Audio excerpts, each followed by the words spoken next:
Bueno, amigos, qué placer. Estamos con Dave Feldman, el presidente de Bare Knuckle, que está en un momento increíble, cómo crece la empresa. Y además tiene el 21 de junio un evento importantísimo, al menos para la comunidad latina, es muy importante. Well, my friends, we're here with Dave Feldman, the president of BKFC, who is living a very interesting and good moment for the company. And now, Dave, you have this June 21 event in South Florida. And it's very important for us, for the community here, for the Cuban community. We have two fighters fighting for the world titles in BKFC. But I want to start with you. What it means South Florida? It's so many times that you come down to South Florida. Every time is sold out. Luis Palomino, and then you have these young guns playing for the title. What it means for the company South Florida?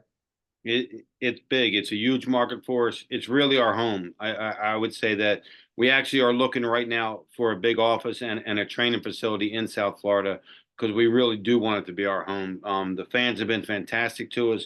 The fighters always come. They show out. They get their support. I mean, Miami is unbelievable for us, and we love it.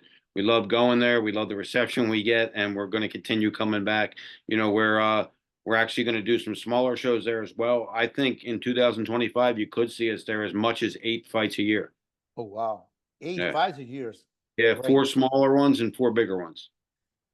Now, I went there for the beginning of the company. I remember the first shows here, and I see the growth of the company, and I see the change in generation. Now you have Lorenzo Hahn, then you have Hector Lombard, and then you have Luis Palomino. Now you're having new guys fighting for title. Blas, Alberto Blas, and you have El Gallo, Brian Durán.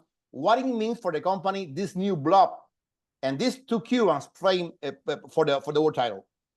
Actually, 3. Oh no, he's not Cuban. I thought he was Cuban too. Jomi Escoboza. I thought he was Cuban, but he's not. So anyway, but he's Latino. So.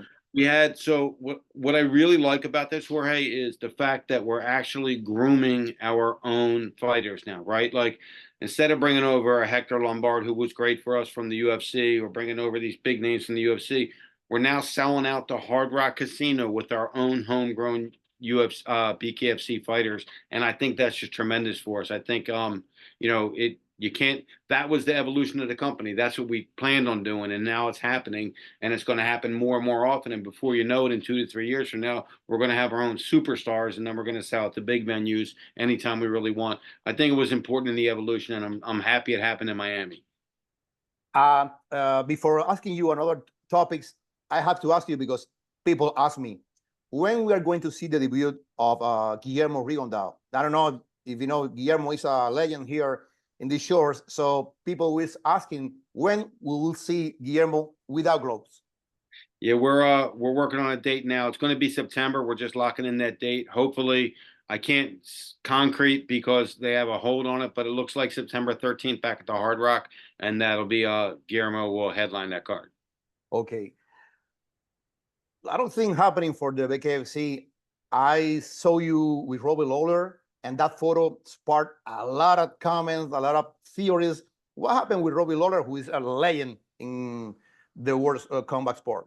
You know, it was great to meet him and great to entertain it to him. And, we're definitely going to be talking about it. He still is under contract with the UFC, so he has to, handle that business first, which I think he's going to be able to. And then, we're going to have a conversation. I mean, when you talk about Mike Perry and the King of Violence, you talk about Robbie Lawler versus Mike Perry for the King of Violence championship. It doesn't get any better than that. So that's something we would love to do, but, we got to take our steps first. But we're definitely interested in doing that.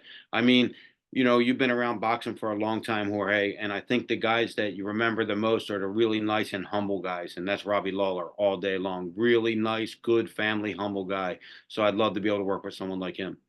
You really mentioned Mike Perry, and I remember Mike Perry. I know him because I follow his career from UFC, and he was going down in UFC. It was crazy time without coach, without guidance. I remember when he was out of UFC and still not in BKFC, he was going gym through gym, but with nothing in the horizon. And now, when we see what Mike Perry is becoming in BKFC, the king of violence, the face of BKFC, how do you describe this transformation? I mean, you know, we gave him a place that he fits in. Look, I talk about this all the time that, you know, you got the great grapplers in MMA, and that's not really a great crossover for us. And then you have the really slick boxers, and we're going to see if it's a crossover with like Rigondeaux, right? He's a big, slick boxer. So we'll see if that works for him. But a lot of times it doesn't. But you get the guy that's a little bit of a brawler with boxing. You get the guy that's not the best jiu-jitsu guy that likes to stand up and bang in the cage. That's what this is in the middle, and that's what Mike Perry was. So this sport was really tailor-made for him, and we just happened to find him at the right time, leaving his UFC career. He fought really hard. He talks great, and you know, we were able to build him into a star, if not a superstar in combat sports right now. Talking about superstar, and I know right now is a lot of craziness around the king of all sport, that is the notorious McGregor. Nobody knows what's going to happen, but everything knows what's going to happen with BKFC, and is part owner of the company. In the real world, what it means to have the presence, the money, the influence of McGregor for BKFC. I mean, you get a guy that you know, they did an old commercial back in the day for insurance that said, when E.F. Hutton talks, everybody listens. And they did that. When Conor McGregor talks, everybody listens. Good, bad, or ugly, doesn't matter. But they listen. They listen to what he says. So we get everybody's ear now. Now, let's talk about an investor. An investor that wants to come into Bare Knuckle, and you get the stamp of approval from Conor McGregor, who's the biggest face of the UFC, and says this is going to be the next big thing. That means a lot. Sponsorship. You get Conor McGregor talking about sponsors. That means a lot. You get Conor McGregor coming with us with TV deals and talking about that. And the first question they ask, is he going to promote it? Yes, he's going to promote it. Okay, we're in. It's just, he has such a huge following. He's not just a combat sports star. He's a crossover star. He has the most downloaded movie in Amazon history. So he's an absolute crossover star. And best yet, just like I said about Robbie Lawler, he's a good dude. Like, we have some great conversations. And at first I didn't know what to expect, right? You always see the flamboyant Conor McGregor. What a real good, loyal family man, down to earth kind of guy, man. I get along great with him. I like him a lot. And I think he's going to be that rocket fuel that we needed. And my last question, when I spoke with you, you had like a dream. I want to take this team to the top. I want to become something big in the sport world. Now BKFC is doing that. It's not yet, but it's getting to it. Now you have BKFC, Thailand, Europe, United Kingdom, Mexico. What is the end? Where do you take this? What is the top for this? I think that, I don't know, Jorge. I think we're 5 years out from the end. And I don't mean the end, but the ability for us to be the end for us on strength, meaning on our option. Like, we say, okay, we want to sell it now, right? Not the end because we're out of business. The end because we're doing so well that somebody wants to buy us. I think we're 5 years out. Could be as early as 3 years out. But, you know, the crazy thing is it's just like, we just turned 6 2 days ago. It's 6 years in business. And I love the ride. I mean, it's hard. It's stressful. You know, it's tiring. But I mean, who ever done something like this in combat sports this fast? Nobody. No team ever did it. And our team did it.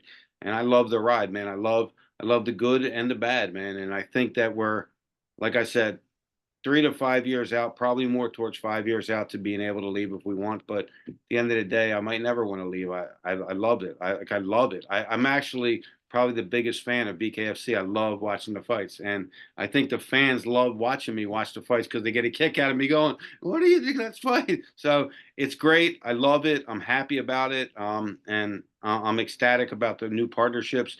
And Jorge, we're going to have a crazy partnership we're going to announce in the next 2 weeks. It's going to blow you away. It's going to blow you away. Wow. Yeah. I just expect and hope that you fulfill your dreams.